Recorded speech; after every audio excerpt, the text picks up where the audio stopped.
Operation सिंदूर के बाद पाकिस्तान लगातार सीज फायर वायलेशन कर रहा है। वॉर इज ऑन, बिना बॉर्डर पार किए युद्ध हो रहा है। टैंक्स और तोपें नहीं, टेक्नोलॉजी का क्लैश है। पिछले 3 दिनों में हिंदुस्तान ने पाकिस्तान को अपनी एडवांस टेक से सबक सिखाया है। आपने सोशल मीडिया पे ऐसे बहुत सारे वीडियोस देखे होंगे। चलिए देखते हैं भारत के तरकश में कौन कौन से खास तीर हैं, वो डेडली वेपन्स जिन्होंने पाकिस्तान का सोना मुश्किल कर दिया है।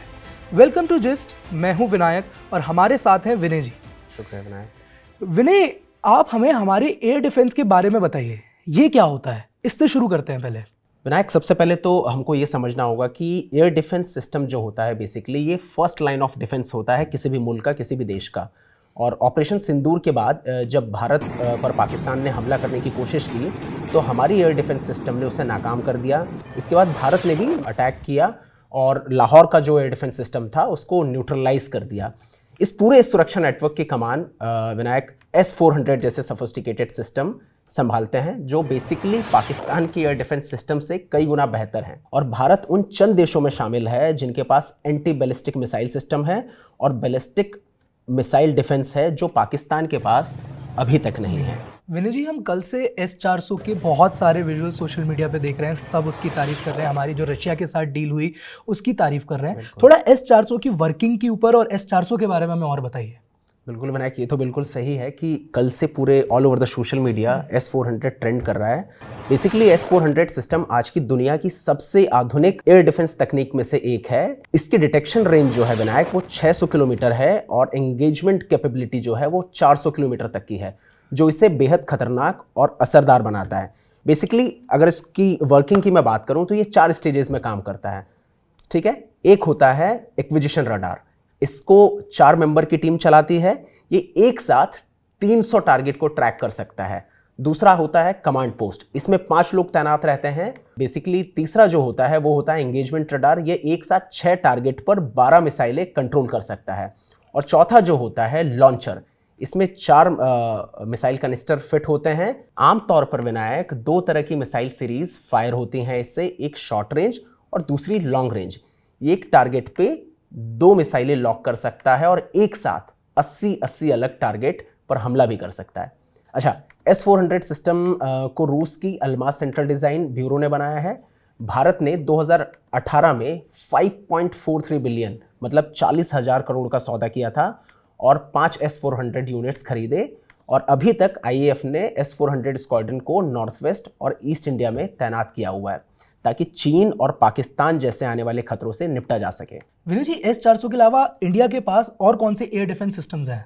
विनायक, इसमें आपके सवाल का जवाब देने से पहले एक बात बता दूं कि जिस S-400 की कल से बहुत तारीफ हो रही है उसके लिए हमको बेसिकली हमारे एक्स रक्षा मंत्री मनोहर पर्रिकर जी का भी बहुत शुक्रिया अदा करना चाहिए, क्योंकि ये जो S-400 की डील रशिया के साथ हुई थी ये तभी हुई थी जब Manohar Parrikar was our defence minister. अब आते हैं जो आपने कहा कि हमारे पास क्या सिर्फ S-400 है या इसके अलावा भी एयर डिफेंस सिस्टम है, तो हमारे पास इसके अलावा बराक 8 है जो basically surface to air missile है, जिसकी रेंज 70 किलोमीटर से ज़्यादा की है। भारत और इजराइल ने इसको मिलकर बनाया है और शुरुआती प्रोजेक्ट्स की लागत लगभग 30,000 करोड़ रुपए थी। इंडियन एयरफोर्स, नेवी और आर्मी इसे लगातार अपनी फ्लीट में शामिल भी करते हैं। इसके अलावा एक और जो हमारी मिसाइल की चर्चा होती है बेसिकली वो है आकाश, जिसकी 25 किलोमीटर की रेंज है, जो वायुसेना ने 10,900 करोड़ रुपए की लागत से आकाश 1 और 2 के 15 स्क्वाड्रन में से ज़्यादातर को शामिल भी कर लिया अपनी फ्लीट में। इसके अलावा आर्मी ने 22,340 करोड़ रुपए की लागत से 4 रेजिमेंट को तैनात किया है और भी सिस्टम आने वाले हैं। अब बात करते हैं स्पाइडर की।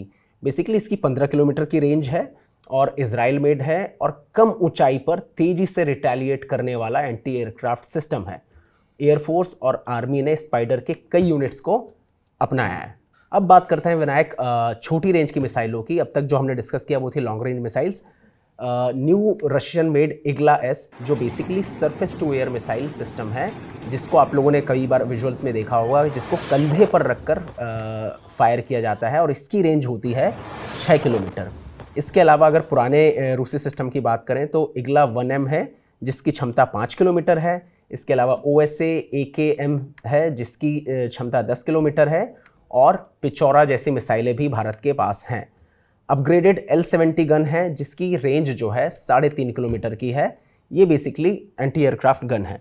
विनय जी, अगर हम न्यू एज वेपन्स की बात करें तो ड्रोन्स का जिक्र सबसे पहले होता है और इंडिया के पास हार्पी ड्रोन है। हम इस ड्रोन का पाकिस्तान के खिलाफ किस तरीके से इस्तेमाल कर रहे हैं और ये किस तरीके से काम करता है, ये बताइए। विनायक, सबसे ज़्यादा जैसे आपने बोला कि S-400 के अलावा अगर सबसे ज़्यादा किसी की चर्चा हुई थी वो था harpy drone. Harpy drone basically एक इजरायली ड्रोन है जिसको सुसाइड ड्रोन या कामिकाजे ड्रोन भी कहा जाता है। ये एक बिना पायलट वाला ड्रोन होता है, ठीक है, जो लॉइटरिंग म्यूनिशन कहलाता है। इसका मतलब है कि ये ड्रोन एक तय इलाके में हवा में मंडराते रहता है और जैसे ही कोई सिग्नल, जैसे कि रडार की तरंगे या जो वेव्स होती हैं उसको पकड़ती हैं, तुरंत नीचे जाकर टारगेट कर देता है और उड़ा देता है। और इस ड्रोन को बनाने वाली company basically Israel aerospace industry है और उसका कहना भी ये है कि हार्पी को एक खास तौर पर दुश्मन की एयर डिफेंस सिस्टम को खत्म करने के लिए बनाया गया है।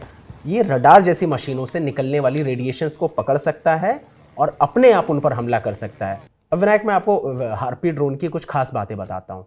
इसकी जो रेंज है वो बेसिकली 200 किलोमीटर है, लेकिन जब ये किसी भी ऑब्जेक्ट पे हमला करने जाता है तो इसकी स्पीड जो है मैक्सिमम वो 400 किलोमीटर प्रति घंटा हो जाती है। अगर हार्पी ड्रोन के इंड्योरेंस की बात करें विनायक, तो ये 9 घंटे तक 16 किलो का वजन लेकर उड़ सकता है। और हार्पी ड्रोन जिस वजह से सोशल मीडिया पर ट्रेंड हो रहा था उसकी मूल वजह ही यही थी कि माना जा रहा है कि लाहौर में जो एयर डिफेंस सिस्टम तबाह किया भारत ने, वो हार्पी ड्रोन की वजह से ही हुआ और हार्पी ड्रोन ने ही उसको तबाह किया। विनय जी, ये बात तो हो गई इंडिया की एयर डिफेंस सिस्टम की। पाकिस्तान के पास किस तरीके की एयर डिफेंस सिस्टम है और हिंदुस्तान के, अगर उसे हिंदुस्तान से कंपेयर किया जाए तो वो कितने कामयाब हैं? विनायक, पाकिस्तान के पास 80% जो हथियार हैं वो चीन से आते हैं और 2014 से 2024 के बीच चीन पाकिस्तान का सबसे बड़ा वेपन सप्लायर बन चुका है। पहले उसकी जो डिपेंडेंसी थी वो यूएस पे ज़्यादा थी, अब 80% की डिपेंडेंसी उसकी चाइना पे है। इस दौरान पाकिस्तान ने चीन के साथ आर्मी, एयरफोर्स और नेवी को लेके कुछ बड़े सौदे किए हैं। इनमें से टैंक हैं, एयर डिफेंस सिस्टम हैं, फाइटर जेट हैं, ड्रोन हैं और युद्धपोत और पनडुब्बी जैसे आधुनिक हथियार भी शामिल हैं। अब मैं आपको बताता हूँ पाकिस्तान के एयर डिफेंस सिस्टम के बारे में। बेसिकली 2010 के आखिर में पाकिस्तान ने चीन के HQ-9 सीरीज़ के लॉन्ग रेंज मिसाइल सिस्टम को अपनाना शुरू किया और 2021 में पाकिस्तान की सेना ने HQ-9P मिसाइल सिस्टम, जो कि जिसकी रेंज जो है करीब 125 किलोमीटर की है, उसको अपनी खेमे में शामिल किया और 2022 तक पाकिस्तान की वायुसेना ने इसका नया वर्जन HQ-9BE, जिसकी रेंज मैक्सिमम 250 किलोमीटर्स है, उसको अपने कई इलाकों में तैनात किया, जो कि भारत के एयर डिफेंस सिस्टम के आगे काफ़ी कमज़ोर है और इसी वजह से लाहौर में उनका हमने एक तरीके से system, air defence system complete failure दिया। शुक्रिया विनय जी, इस खबर को डिकोड करने के लिए, हम और एक्सप्लेन करने के लिए। पाकिस्तान की तरफ से हो रहे हमले को नाकाम करने के लिए हमारा सुदर्शन चक्र तैयार है, हमारी डिफेंस फोर्सेज मुस्तैद है। आप सबसे बस एक रिक्वेस्ट है कि जो भी खबर शेयर करें उसे पहले फैक्ट चेक करें। मिस इन्फॉर्मेशन से पैनिक भी हो सकता है। वेरीफाइड न्यूज़ और अपडेट्स के लिए देखते रहिए जिस्ट। जय हिंद।